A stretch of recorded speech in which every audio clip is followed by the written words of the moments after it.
હરણફાળ ભરી રહેલા સુરત શહેરનું નામ આવતાની સાથે જ તમને આલિશાન ફ્લેટ અને મકાનો આંખની સામે આવતા હશે. પરંતુ સુરત એક એવું શહેર છે જે તેના ઐતિહાસિક મૂલ્યોને લઈને પણ જાણીતું છે.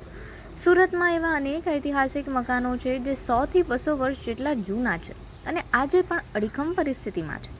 લોકો ત્યાં સપરિવાર રહી પણ રહ્યા છે. આવા જ મકાનો સુરત શહેરના રાંદેર વિસ્તારમાં છે. રાંદેર ગામનો વિસ્તાર તાપી નદીના કિનારાનું એક અતિ પ્રાચીન ગામ હતું.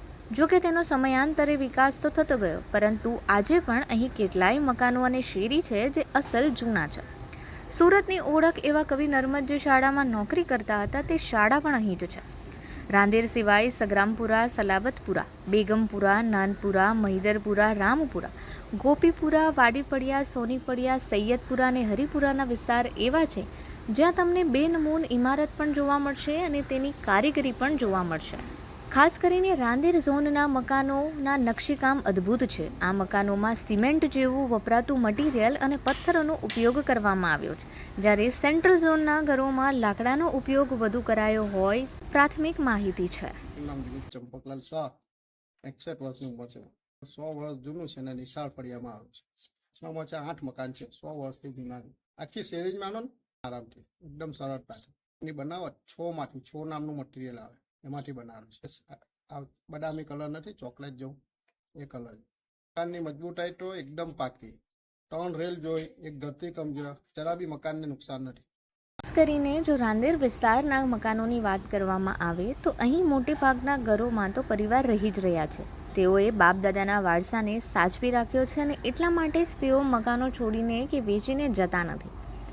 આ સમયના ઘરો ગારા ટાઈપના છે, જેમની લંબાઈ તો હોય છે પરંતુ પહોળાઈ ખૂબ જ ઓછી હોય છે.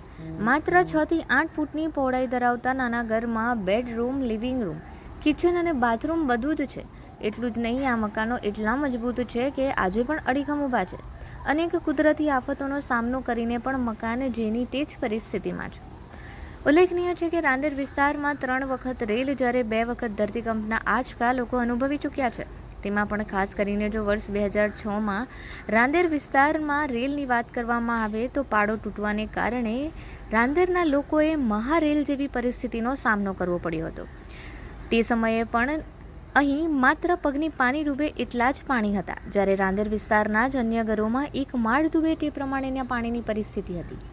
100 વર્ષ જૂના આ મકાનોમાં બાંધકામ કરતા સમયે ઊંચા ઓટલાવાળી સિસ્ટમ તેમજ સિમેન્ટને બદલે 6 જેવા મટીરિયલની ટેકનિકનો ઉપયોગ કરવામાં આવ્યો હતો.